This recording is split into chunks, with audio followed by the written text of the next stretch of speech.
Science journalists like me are well placed to address climate misinformation and disinformation. We are in touch with researchers, we are in touch with policymakers, and we understand and we monitor the uptake of scientific evidence in policy making, which really helps us sort of understand the landscape of where this kind of information, of where this kind of narrative comes from.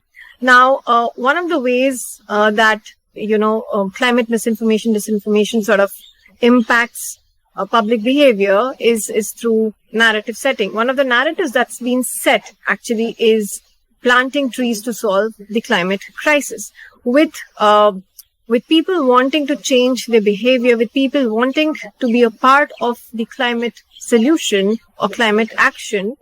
They really want to do something about it. And one of the ways that they want to solve the climate crisis is plant trees. Now, planting trees, of course, has benefits, but it is now widely accepted that planting trees alone won't solve the climate crisis. So, in fact, what we have been told by scientists, is that planting wrong trees in wrong places may in fact have detrimental impacts on that particular landscape and actually reverse gains, that we may have from green campaigns.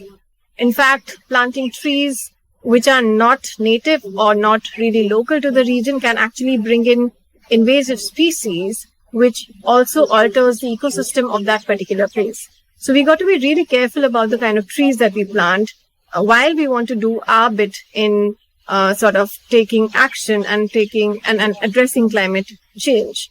What we clearly know is that we need to have actions to reduce greenhouse gas emissions from all sectors, from industries, from manufacturing, from the power sector. So there's just not one single way to go about it, but there are multiple ways. But planting trees alone definitely won't solve the climate crisis.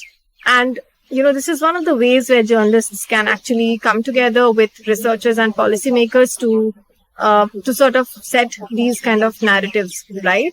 And also we can inoculate the public against misinformation and disinformation.